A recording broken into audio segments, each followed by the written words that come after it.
물린이들 반갑습니다. 다음 주가 추석이네요. 네.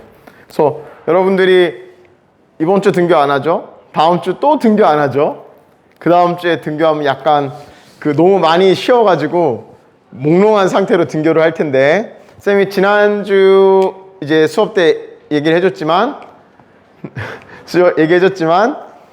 우리 수행평가가 여러분 등교했을 때 있으니까 추석 때 좀 재밌게 놀고 밖에서 다른 사람들이 구경하고 있어요. 찍는데 추석 때 재밌게 친척들이랑 뭐 이렇게 방역수칙 잘 지키고 보낸 다음에 여러분 계약하면은 화, 수, 목 중에서 처음 들은 시간에 수행평가를 본다 그랬습니다. 수행평가 보기로 한 부분은 우리 지난주에 등교했을 때 배웠던 반도체 소자 부분이었죠. 그래서 거기에 대해서 논술 수행평가가 있습니다. 그래서 지난주에 좀 보니까 직채랑 뭐 이런 거 때문에 많이 빠져가지고 수업을 못 들은 사람들이 많았잖아요. 그래서 쌤이 잠깐만 복습을 조금만 하고 가겠습니다. 조금만 짚고 갑시다. 요 설명을 해야 되긴 한데 지난 내용을 조금 짚고 넘어갈게요. 자, 반도체에 대해서 했었는데, 반도체의 성질을 나타내는 원인은 원자가띠와 전도띠 사이의 간격이 좁은 물질, 기억나죠? 자, 원자가띠하고 원자띠는 뭐야? 원자가띠하고 원자의 제일 가장자리에 있는 띠. 원자가띠가 뭐였냐면 고체는 에너지 준위가 겹치면서 에너지 띠의 형태를 가지고 있는데, 그 띠가 제일 낮은 에너지부터 전자를 채워나간다 그랬잖아요. 그래서 채워서 제일 마지막 전자가 들어있는 그 띠를 원자의 제일 바깥쪽에 있는 띠, 그래서 원자가띠라고 하고, 그 원자가띠 바로 다음에 있는 에너지 띠를 전도띠라고 했는데, 그래서 막 쌤이 그런 게 했잖아. 전도띠 하면서 했었다고. 밖에서 애들이 구경하고 있어죠. 창밖에서. 자, 전도띠로 전자가 넘어가면, 자, 여기 있는 전자가 에너지를 받아서 전도띠로 가게 되면, 즉 전이하면, 전이란 말 기억나죠?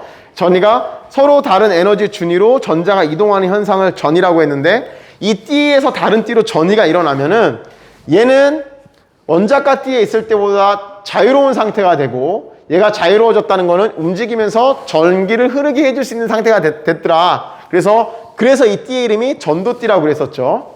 자, 그런데 반도체 같은 경우는 이 원자가 띠와 전도띠 사이의 간격, 즉 띠 간격이 어떤 애들이에요? 좁은 애들이었죠. 띠 간격이 좁아서 반도체의 성질을 나타내는 애 중에서 우리 교과서에는 대표적인 원소 두 가지가 나와 있었어요. 뭐랑 뭐였죠? 자, 이런 애를 우리가 반도체라고 불렀었고요.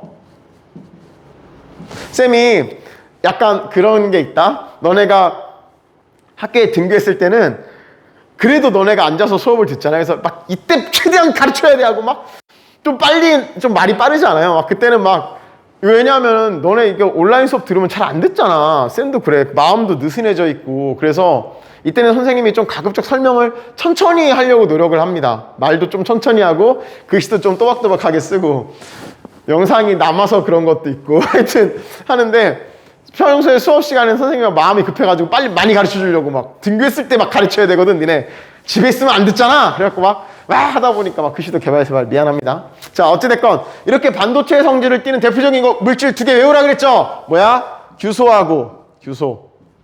또 얘 뭐예요? 저마늄. 옛날 책에는 게르마늄, 지금은 저마늄. 얘는 실리콘이라고 부르는 책도 있어요. 그리고 얘를 저마늄.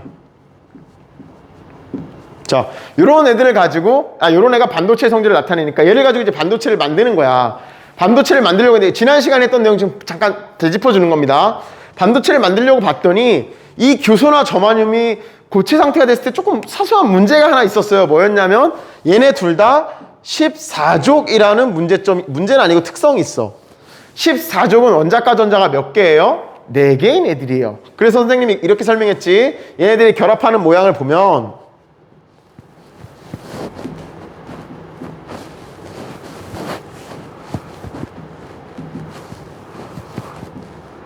이렇게 서로 14족이기 때문에 원자과 전자가 4개밖에 없어. 근데 몇 개를 채워야 안정해? 8개를 채워야 안정해. 8개를 채우기 위해서 얘네가 선택한 방법은, 자, 예를 들어서 얘가 4개밖에 없으니까 가운데가 파란색입니다.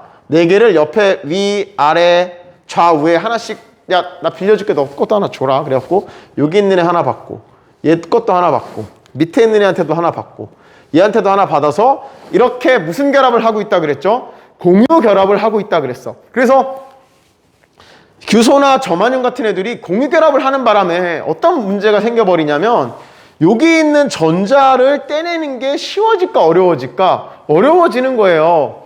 얘가 공유 결합을 하기 때문에 이쪽 실리콘과 이쪽 실리콘이 전부 다 얘를 잡고 있는 상태야. 그래서 아까 보면은 여기 잡고 있는 애한테 에너지를 줘서 얘를 전도띠로 올려 보내야 되는데, 안 되는 건 아니지만 에너지가 많이 드는 비효율적인 상태가 되는 겁니다. 이런 반도체가 아닌 건 아니야. 이런 반도체를 우리가 순수한 반도체,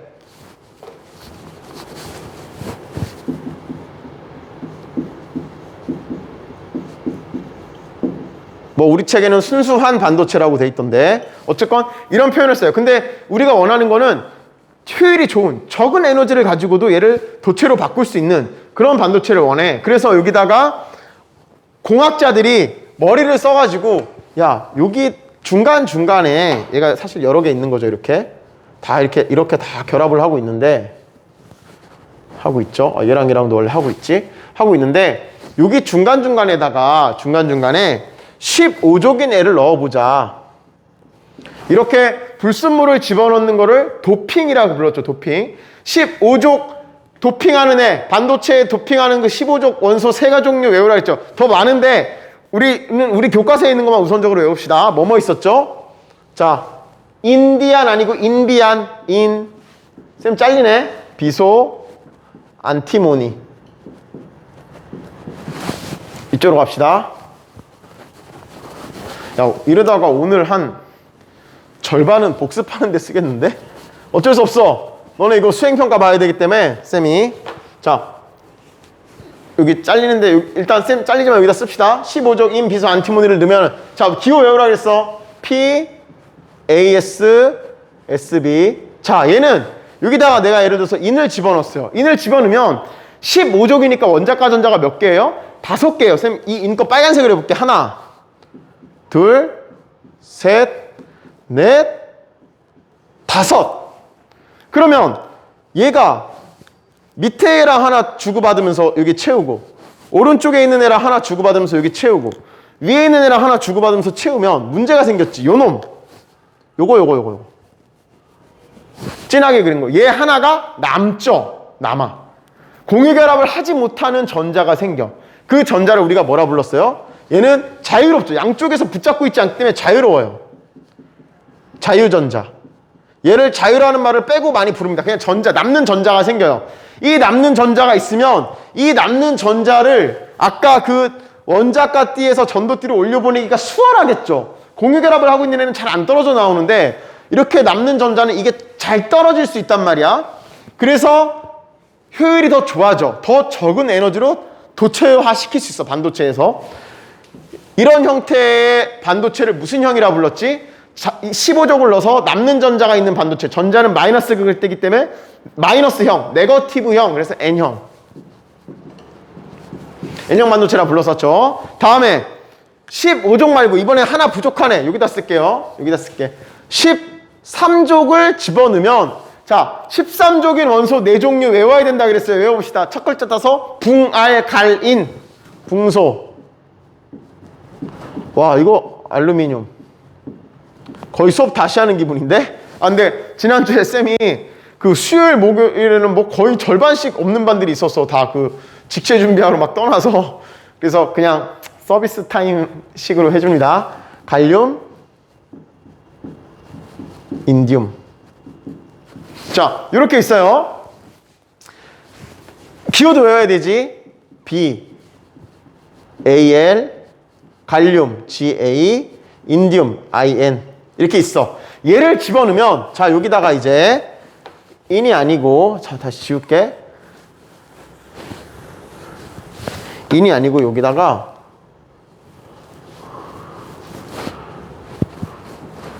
붕소를 집어넣었어요. 붕소.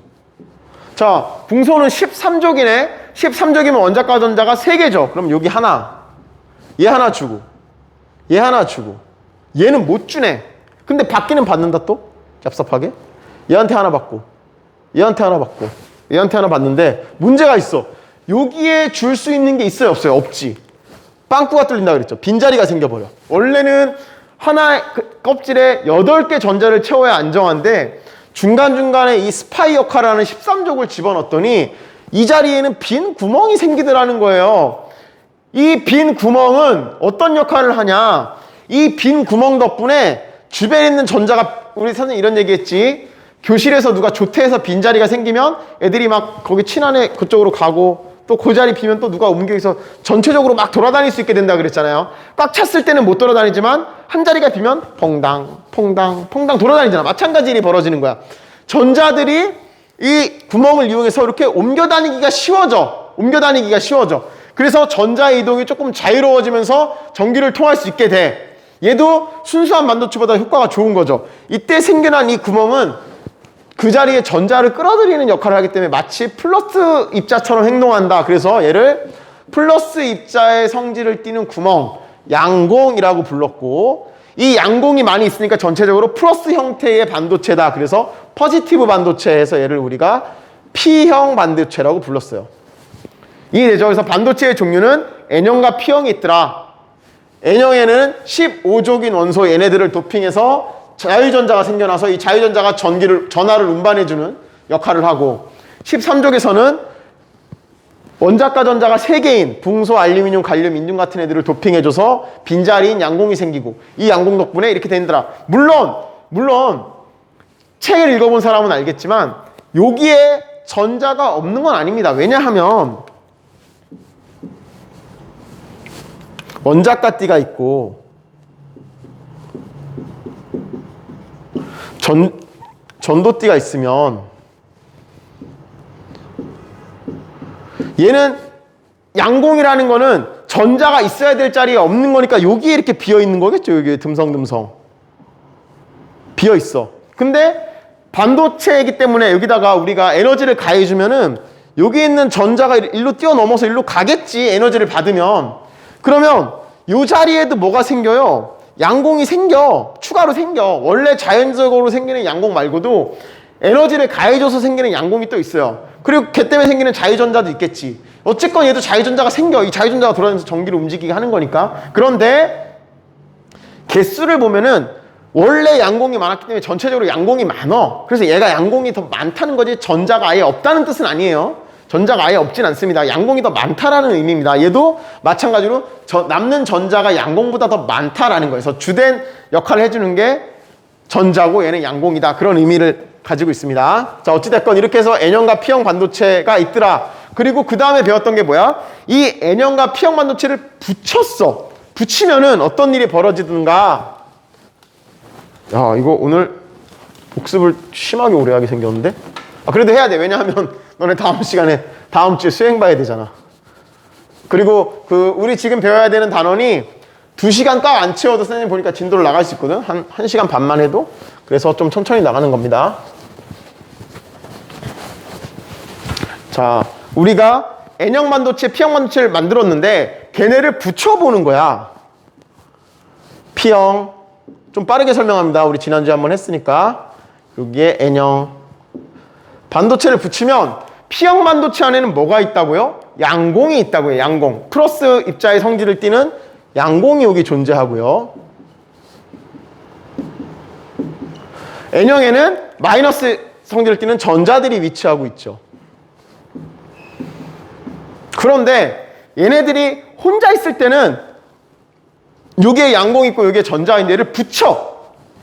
두 개를 딱 붙이면 어떤 일이 벌어지냐면 여기 있는 전자가 여기 있는 양공을 보고 일로 넘어가겠죠. 실제로 진짜로 움직이는 애는 전자지. 양공은 비어있는 구멍일 뿐이고 그 구멍에 이 전자가 들어와서 여기를 채우기 시작합니다. 그런데 얘네들이 채울 때 어떻게 채우냐? 가까이 있는 애가 가까운 양공을 먼저 채워요. 여기 있는 애가 일로 쏙 넘어가 버린 거면 여기 전자가 이제 없어졌네? 없어졌어요. 없어져서 여기에 있는 구멍도 채우네? 양공도 없어졌어요. 그치? 양공이 없어졌어. 그리고 사실 합쳐져서 없는 건데 뒤에 있는 애들이 넘어오려고 봤더니 먼저 넘어간 마이너스들이 여기 자리를 차지하고 있네? 양공을 없애버렸네? 그러면은 어떤 문제가 생기냐면 넘어가고 싶은데 여기에 먼저 넘어간 애들도 전자잖아. 전자랑 전자는 서로 밀어내요, 땡겨요? 밀어내잖아. 그러니까 얘네가 못 넘어가는 거야. 이거를 전문적인 말로 전기장이 형성됐다라는 표현을 쓰는데 그건 아직 우리는 몰라도 될 것 같습니다.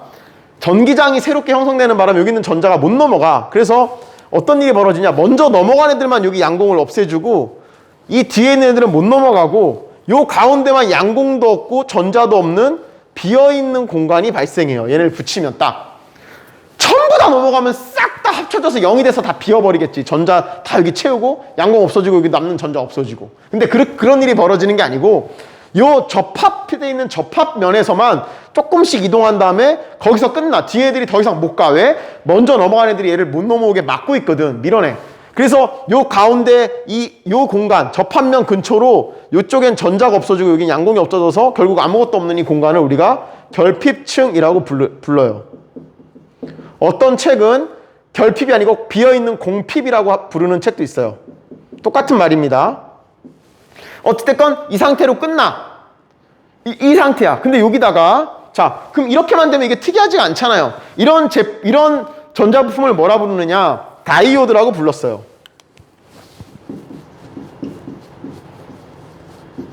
다이오드. 자, 다이오드를 만든 다음에 그럼 얘가 어떤 역할을 하길래 이 다이오드가 유명한 이제 많이 쓰이는 전자제품이 됐냐면 붙였더니 가운데 결핍층이 조금 생기고 이런 상태로 끝나는데 여기다가 전기를 연결해 볼게요. 연결을 딱 하는데 회선을 연결하는데 여기다가 예쁘게 그리자. 이렇게 연결할 때 건전지를 이렇게 연결했어요. 긴 게 무슨 극이죠? 플러스 극이에요. 빨간색으로 쓸까? 플러스 극. 여기가 마이너스 극이네. 그럼 쭉 따라오면 이쪽이 마이너스가 되고 쭉 따라오면 이쪽이 플러스가 되네요. 그럼 이제 무슨 일이 벌어지나 볼까요?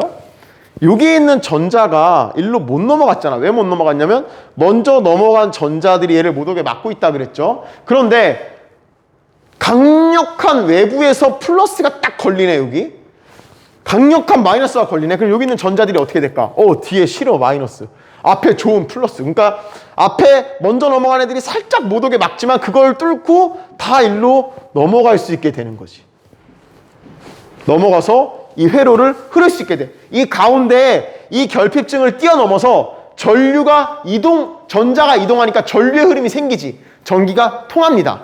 이렇게 다이오드에서 전기가 통하게 되는 상황을 우리가 무슨 연결이라고 불렀냐면 P형 쪽에 플러스가 연결되고 N형 쪽에 마이너스를 연결하면은 얘가 전자가 이동하면서 전기가 흐르게 돼. 그런 걸 우리가 순방향 연결, 순방향 바이어스라고 불러요. 바이어스는 전문 용어예요.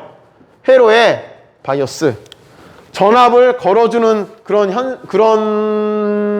조작을 바이어스라고 불러요. 그래서 전류가 흐르는 방향으로 걸어줬다. 어떻게? P형에는 플러스, N형에는 마이너스로 연결하면 전류가 흐르더라. 그런데 얘를 반대로 연결하면 어떻게 될까 봅시다. 반대로 연결하면. 자, 이제 지울게 다시 깨끗이.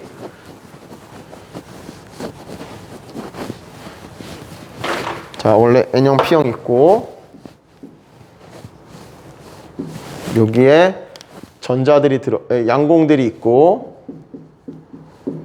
여기에 전자들이 있는데 이번에는 아까랑 거꾸로 연결해 보자. 여기에 마이너스, 여기에 플러스. 여기에 플러스. 그럼 따라오면 여기가 플러스네. 여기에 마이너스, 따라오면 여기가 마이너스네. 자, 그러면은 이 다이오드 안에서 어떤 일이 벌어지나 볼까요? 전자가 봤을 때 강력한 플러스가 이쪽에 있어. 얘네가 봤을 때 강력한 마이너스가 이쪽에 있어. 그럼 얘네들 다 어디로 몰릴까? 여기 있는 전자들 다 오른쪽으로 몰려요. 와! 플러스 강한 애가 왔다. 일로 다 모이자. 창창창창창창창. 일로 다 모여. 여기 양공. 절로 가자.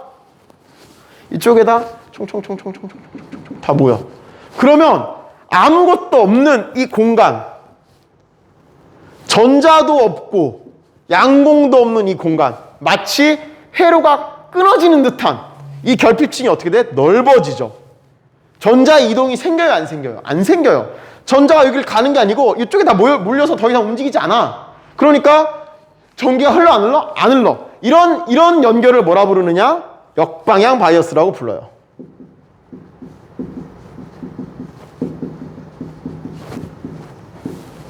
그래서 P에다가 마이너스 극을 연결해주고 N에다가 플러스.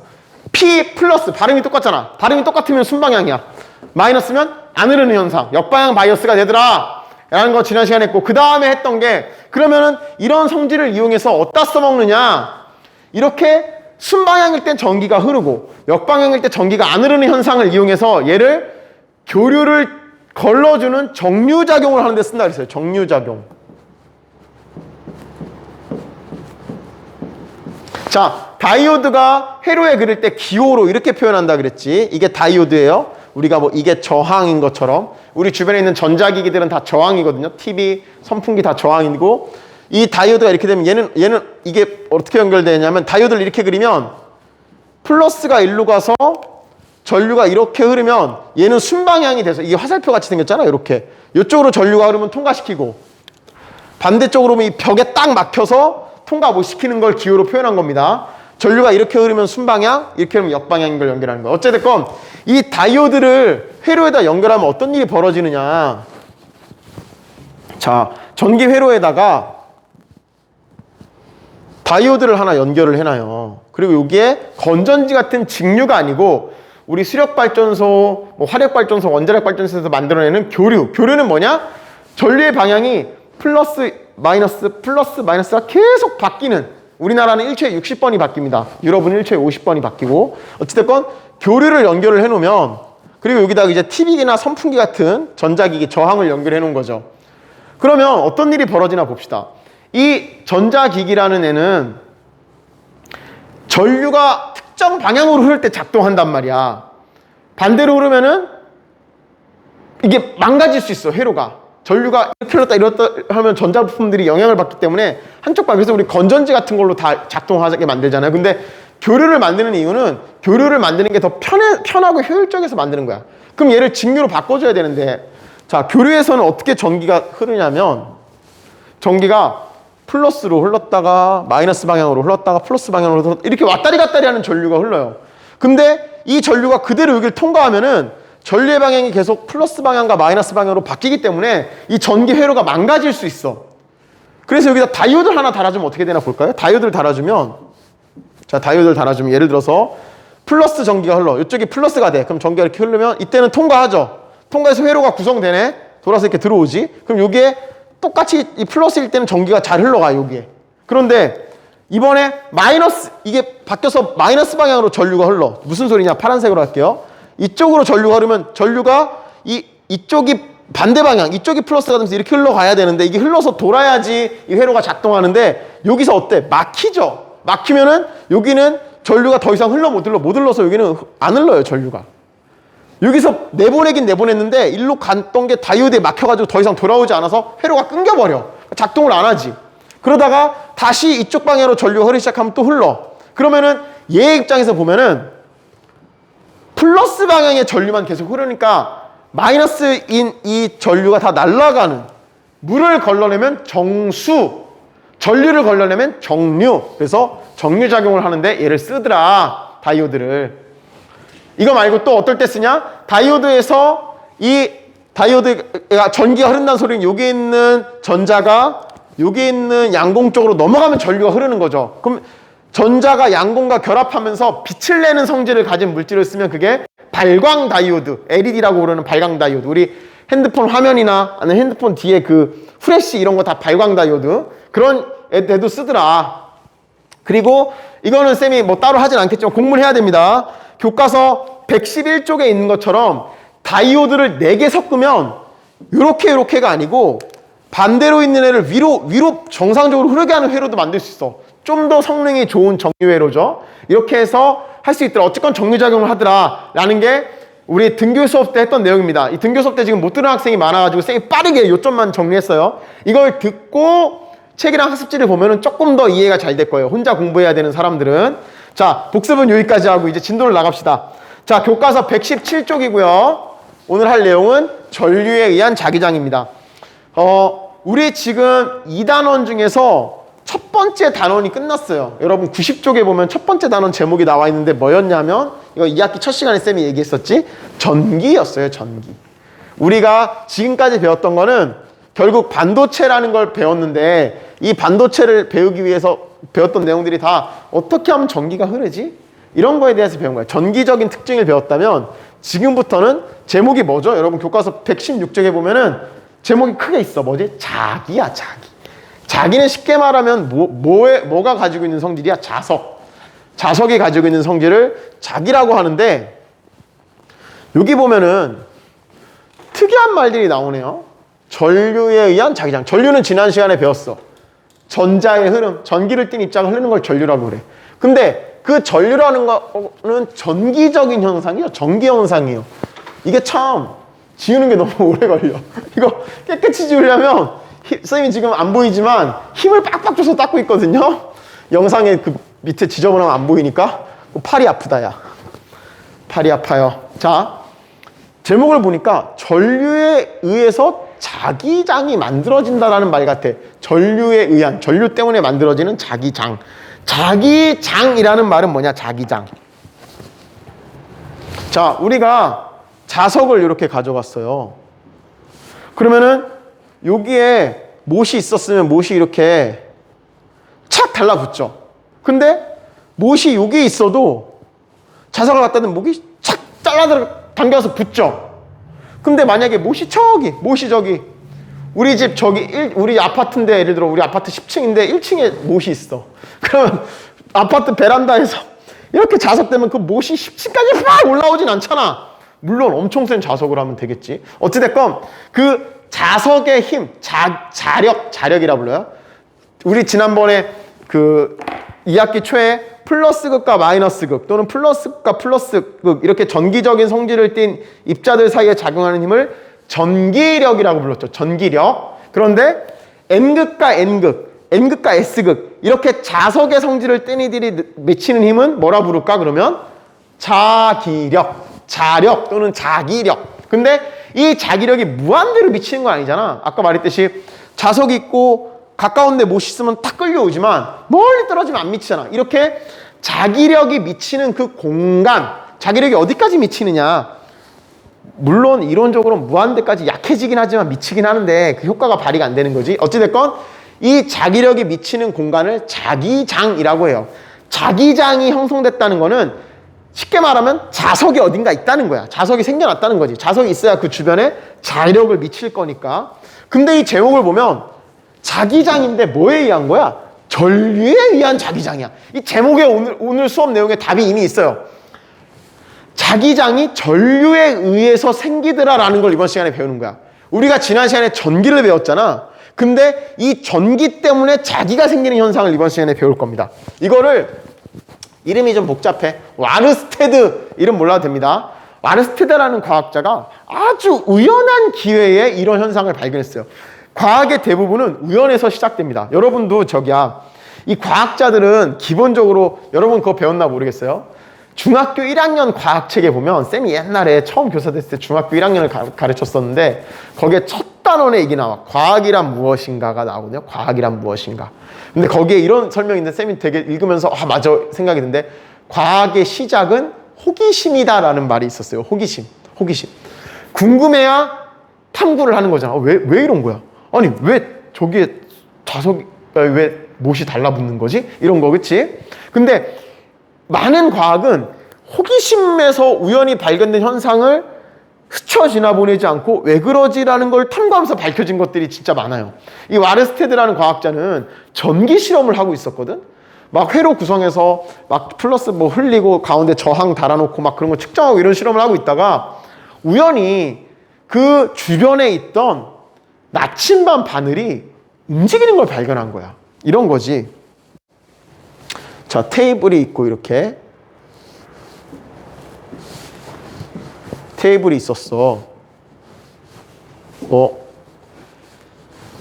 굉장히 잘 그렸는데? 그럴싸해. 좀 더 자세히 해볼까? 너 그림에 소질 있나?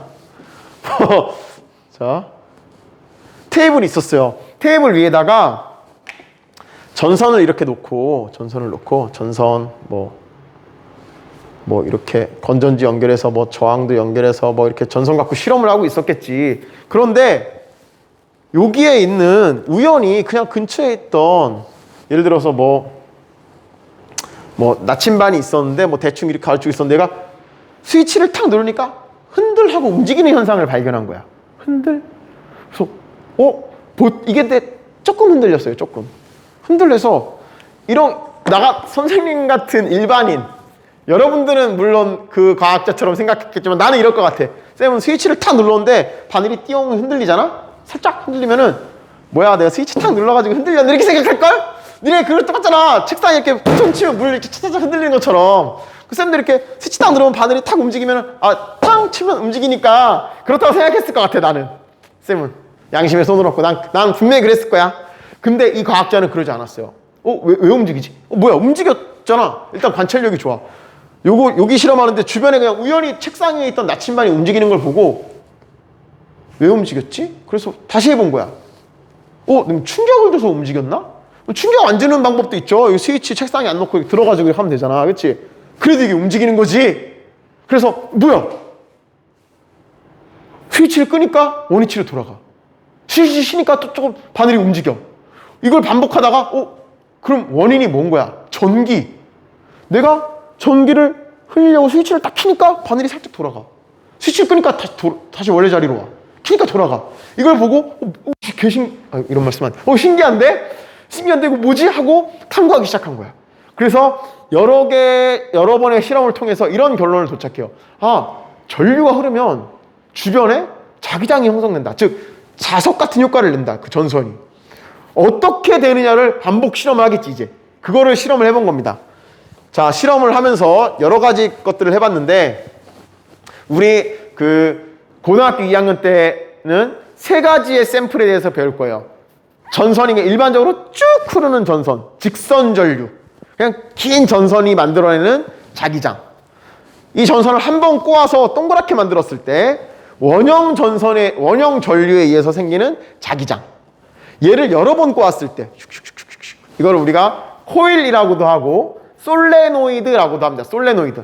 전선을 이렇게 슝슝슝슝 옆에서 보면 슝슝슝슝 감아놓은 이런 게 만들어내는 자기장. 이 3가지에 대해서 지금부터 배울 겁니다. 오늘은 직선도선에 의한 자기장 정도만 해도 될 것 같은데 이거 너무 복습을 오래 했다. 자, 그래서 이 전선이 만들어내는 자기장이 어떻게 되는 걸 하기 위해서 이런 실험 장치를 고안했어요. 테이블을 놓고 전선을 아까처럼 옆으로 놓으니까 이게 옆으로 놓고 보니까 전선이 이 나침반이 이 전선 위에 있을 때 아래 있을 때 다 반응을 하는 거야. 그래서 얘를 입체적으로 관찰하기 위해서 전선을 이렇게 통과시킨 거야. 이렇게 위아래로.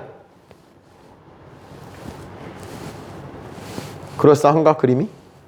자, 이렇게 전선을 이렇게 이 전선이에요. 전선. 그리고 이 전선 때문에 영향을 어떻게 받나 보기 위해서 주변에 나침반을 이렇게 놓은 거야. 이쪽에도 놓고 뭐 위아래 좌우 이렇게 놓은 거지. 여기도 놓고 물론 이런 데도 더 낫겠지. 이렇게 더 그려볼까? 이렇게 나침반을 이렇게 놓은 겁니다. 테이블 위에다가 이렇게 생긴 거예요. 지금 뭔지 알죠? 뭔지 알지? 우리 다 알아. 이렇게 좀 그럴싸하게 그려볼까? 이렇게 있어. 그런 다음에 스위치를 딱 눌렀어. 보통 때는 여기 있는 나침반들이 다 북쪽을 가르치고 있겠죠. 만약에 이렇게 돼 있으면 이 나침반들이 다 북쪽을 가르치고 있었을 거예요. 여기가 북쪽이었다 그러면 나침반이 다 오른쪽을 가르치고 있었겠죠. 그러다가 스위치를 누르니까 이 나침반이 어떻게 되느냐? 바늘이 이렇게 되는 거야. 얘는 이쪽. 자, 스위치를 눌러서 전류를 이렇게 흘려보냈더니 나침반이 요렇게, 얘는 요렇게, 얘는 요렇게, 얘는 요렇게, 얘는 요렇게, 요렇게, 요렇게, 요렇게. 이때 이 나침반의 N극이 가리키는 방향을 자기장의 방향이라고 약속을 하거든요. 아까 얘기했잖아요. 자기장은 자기력이 미치는 공간. 근데 자기력이 미치는 공간은 N극이 미치는 방향이 있고 S극이 미치는 방향이 있잖아요. 그래서 N극, 이 나침반의 N극이 가리키는 방향을 자기장의 방향이라고 약속을 해. 그럼 얘는 이걸 이었더니 실험하면서 여기다 놔두고 여기다 놔두고 이렇게 해서 이런 형태의 자기장이 형성된다는 걸 알았어요. 이렇게. 오, 뭐야? 전선 주변에 동그랗게 생기네? 그래서 그 다음에는 전류의 방향을 바꿔본 거지. 바꿔본 거야. 전류를, 건전지를 플러스 마이너스 바꿔 끼면 되죠. 전류를 이렇게 했어. 이렇게 했더니 어떻게 됐게? 바늘이 다 반대로 돌아가는 거야.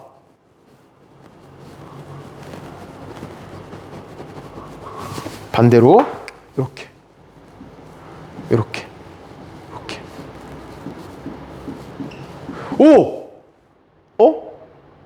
이렇게 되는 거야. 그래서 이걸 보고 아까랑 다르게 이 주변에 동그랗게 나침반을 여기다 또 놓잖아. 이렇게 더 멀리다 놓잖아. 멀리다 놔도 또 나침반 바늘이 가리키는 방향은 또 동그라미 모양. 이런 걸 우리가 나무로 치면 나이테 같은 동심원이라고 부르죠. 동심원 형태의 그게 생기는 거지. 자기장 이렇게. 그래서 이걸 보고 얘가 직선 전류가 흐르면 주변에 동글동글한 형태의 자기장을 만들어내는구나. 그런데 그 방향이 어떻게 되느냐? 오른손 법칙이라 부릅니다. 오른손. 이거 중학교 때도 배웠어요. 엄지손가락으로 전류의 방향을 하면은 나머지 4개가 자기장의 방향. 그래서 전류가 아래로 올 때는 이게 시계 방향으로 도는 자기장이 생기고, 아까 전류가 위로 갈 때는 반시계 방향으로 자기장이 형성되는 그런 자기장이 생긴다는 걸 알았죠. 그리고 방향을 알았으면 그 다음에 뭐가 궁금하냐? 얼마나 센 자기장이 생기냐가 궁금한 거잖아. 얼마나 센. 그래가지고 그거는 이제 그 자기장의 세기를 측정하는 장비가 있어야겠죠. 자기장의 세기를 니네 그거 아니야? 그거 봐. 자기장의 세기를 재는 단위가 테슬라 자동차 할 때 테슬라. 가우스라는 단위도 쓰고. 어찌됐건 여기다 놓고 했더니 어떤 특징이냐면, 여기서 멀어지면 멀어질수록 자기장의 세기가 세질까 약해질까? 상식적으로 약해져요. 자기장의 세기가 거리에 반비례해. 반비례는 이렇게 쓴다 그랬지. 또 하나, 전류가 2배, 3배, 4배 세질수록 자기장은 어떻게 될까? 전류가 2배 됐더니 똑같은 위치에는 자기장이 2배, 3배 이렇게 되는 거야. 자기장의 세기는 전류의 세기랑 비례한다는 결론에 이르렀어요. 자, 정리하면 직선도선의 전류가 흐르면 주변에 얘를 중심으로 동그란 오른손 법칙을 따르는 엄지가 전류 방향, 이 손가락 4개가 자기장의 방향, 이런 자기장이 형성되는데, 그 세기는 거리가 멀면 멀수록 거리가 2배 되면 2분의 1로 줄어들고, 거리가 3배 되면 3분의 1로 줄어드는 반비례 관계에 있고, 전류가 2배 세게 흐르면 자기장은 2배 세지고, 3배 세면 3개 세지는 전류의 세기와 비례하는 관계에 있더라는 것을 알아냈습니다. 오늘 지금 새로 한 내용은 전류에 의해서 자기장이 생기는데, 직선 전류에 의해서는 주변에 원형 자기장이 생긴다. 여기까지 했어요. 여기까지. 별거 아닙니다. 직선 전류에 의해서 원형 자기장이 생기는데, 그 생기는 세기가 거리에 반비례하고 전류의 세기에 비례하더라. 오늘 복습 좀 많이 하느라 진도를 좀밖에 못 나갔는데, 다음 시간에 원형도선이 꼬여있는 솔레노이드가 만드는 자기장에 대해서 추가로 배워보겠습니다. 수고했습니다. 복습 열심히, 특히 여러분 다음에 수행 있는 부분 열심히 복습하세요. 다음 시간에 만납시다. 수고했습니다. 물봐. 꺼야 돼.